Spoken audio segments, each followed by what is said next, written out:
নমস্কার বন্ধুরা, কিচেন ক্রাভিংসে সবাইকে স্বাগত জানিয়ে আবারও হাজির হয়ে গেছি রোজকার মতন একটা নতুন রেসিপি নিয়ে।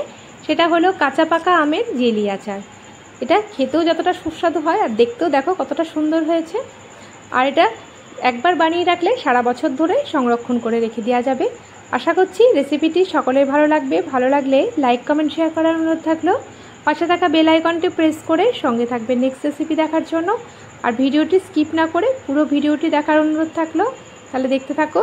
আর দেখো এটা কতটা লোভনীয় হয়েছে দেখেই বুঝতে পারছো। এই দেখো একদম জমে গেছে, একদম জেলির মতন। এটা সারা বছর ধরে সংরক্ষণ করে রেখে দেওয়া যাবে। একটা কাচের জারের মধ্যে রেখে দিলে এটা 1 বছর ধরে খাওয়া যাবে। তাহলে দেখতে থাকো আজকের রেসিপি। আমি এর জন্য 3টে আম ভালো করে ধুয়ে নিয়েছি, তারপরে খোসা ছাড়িয়ে নিচ্ছি। খোসা ছাড়িয়ে দেখো এইভাবে স্লাইস করে কেটে নিয়েছি। একটু সামান্য কালার ধরেছে। এরকম কাঁচা পাকা আমের এই আচারটা বেশি ভালো হয়। এটা দেখো ভেতরটা শক্ত আছে, কিন্তু একদম ভেতরটা নরম হয়নি, কিন্তু একদম পেকেও যায়নি। একদম সবে এটা পাক ধরছে, এই পর্যায়ে এই আচারটা বানাতে হবে। আর দিয়ে দিচ্ছি একটু জল। দেখো আমটাকে এইভাবে ব্লেন্ড করে নিচ্ছি। এদিকে একটা মশলা রেডি করে নিচ্ছি, একটা চমকদার মশলা।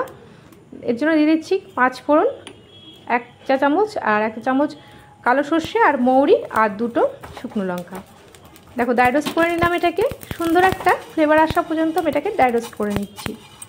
এটা একটা কালার ধরছে, এই পর্যায়ে আমি এটাকে নেমে মিক্সিতে গুঁড়ো করে নেব। আর এদিকে আমের পেস্টটাও আমার রেডি হয়ে গেছে। এবার একটা বোলের মধ্যে আমি একটা ছাঁকনির সাহায্যে আমি রেডি করে নিচ্ছি, যাতে এর মধ্যে কোনো পাল্প না থাকে, একদম মিহি একটা পেস্ট পাওয়া যায়। আমি এর জন্য ছেঁকে নিলাম পুরো আমটাকে। দেখো আমি ছাঁকনির সাহায্যে ছেঁকে নিয়েছি। এবার চলো এটাকে জাল করে নেব। আমি এদিকে একটা ফ্রাই প্যান বসিয়ে দিয়েছি। ফ্রাই প্যানটা গরম হলে এবার আমি লো টু মিডিয়াম ফ্লেমে আমি এটাকে জাল করে নেব। দেখো কতটা সুন্দর কালার হয়েছে। আমি কিন্তু কোনো ফুড কালার অ্যাড করিনি। এরকম কাঁচা পাকা আমের এই জেলিটা দুর্দান্ত হয় খেতে। তোমরা অবশ্যই একবার বাড়িতে ট্রাই করবে কিন্তু বন্ধুরা। এটা যেমন ফ্লেভার হয় তেমন খেতেও সুন্দর হয়। আর জন্য দিয়ে দিচ্ছি একটু স্বাদ মতন লবণ। লবণটাকে আমি একটু ভালো করে নেড়ে চেড়ে নিচ্ছি এর মধ্যে। আর এটা ফ্লেমটাকে একদম লো টু মিডিয়াম ফ্লেমে রাখতে হবে, যাতে এটা তলাটা না ধরে যায়। আর আমি 150 থেকে 200 গ্রাম চিনি আমি এর মধ্যে অ্যাড করছি, যেহেতু একটু কাঁচা পাকা আম, বেশি খুব টকও না আবার খুব একটা মিষ্টিও না। এরকম 2 কাপ চিনি অ্যাড করলেই এই 3টে আমের জন্য যথেষ্ট।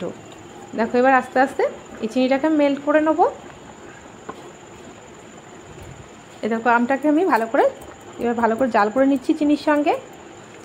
এখন একটুখানি পাতলা হয়ে গেছে। আর দিয়ে দিচ্ছি একটু চাট মশলা, গোলমরিচের গুঁড়ো, আর একটু বিট লবণ, একটু আমচুর পাউডার। এই মশলাগুলো দিলে খুব সুন্দর একটা ফ্লেভার আসে। আর আমচুর পাউডারটা দিলে তো খুব সুন্দর একটা স্মেল আসে।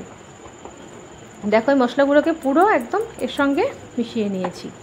আস্তে আস্তে দেখো এটা জমে যাচ্ছে, একদম জেলির আকার ধারণ করছে। এখন আমি দিয়ে দিচ্ছি সেই ড্রাই রোস্ট করা মশলাটা। খুব সুন্দর একটা ফ্লেভার আসে এই ড্রাই রোস্ট করা মশলাটা। এই মশলাটা আমি সবসময় বাড়িতে বানিয়ে রাখি। এই আচার তাছাড়া যে কোনো আমি রান্নায় আমি মশলাটা ইউজ করি। দুর্দান্ত হয় খেতে। দেখো আস্তে আস্তে এটা জেলির আকার ধারণ করছে, একটা আঠালো ভাব আস্তে আস্তে চলে এসেছে। দেখো আমি দেখো খুন্তির থেকে দেখতেই পাচ্ছ এটা একদম খুব ঝরেও পড়ছে না। আবার দেখো এর মধ্যে থিকনেসটা দেখো এরকম রাখতে হবে। এটা আস্তে আস্তে ঠান্ডা করে নেবো। গরম অবস্থায় এটা জারি কিনে ঢাললে হবে না। দেখো পুরোটাই রেডি হয়ে গেছে। এবারে আমি একটু এটা সংরক্ষণের জন্য এটা আমি দিয়ে দিলাম এর মধ্যে 1 মুটকি মতন ভিনিগার। ভিনিগারটা দিলে বছর জুড়ে এটা সংরক্ষণ করে রেখে দেওয়া যাবে। আর দিয়ে দিচ্ছি লাস্টে একটু ড্রাই রোস্ট করা মশলাটা আবারও দিয়ে দিলাম। দেখতেও সুন্দর লাগে আর স্মেলটাও খুব সুন্দর আসে। দেখো একটা আঠালো জেলি রেডি হয়ে গেছে।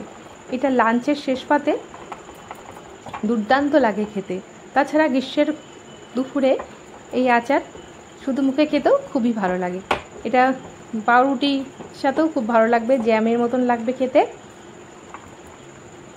আর যদি চিকেন বা মাটন হয় লাঞ্চে, তাহলে তো তার সঙ্গে একদম জমে যাবে। দেখো রেডি হয়ে গেছে। এবার আমি এটাকে ঠান্ডা করে একটা প্লেটের মধ্যে আমি ঢেলে নিচ্ছি। তারপরে আমি এটাকে একটা জারিকেনের মধ্যে ঢেলে রাখবো। দেখতেই পাচ্ছ কতটা সুন্দর হয়েছে। একদম সুন্দর একটা জেলির মতন হয়ে গেছে। আর ওপর থেকে দিয়ে দিচ্ছি একটু সেই ড্রাই রোস্ট করা মশলাটা।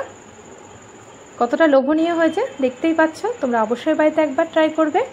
আর এটা একবার রেডি করে রাখলে এটা বছর জুড়ে তোমরা সংরক্ষণ করে রাখতে পারবে।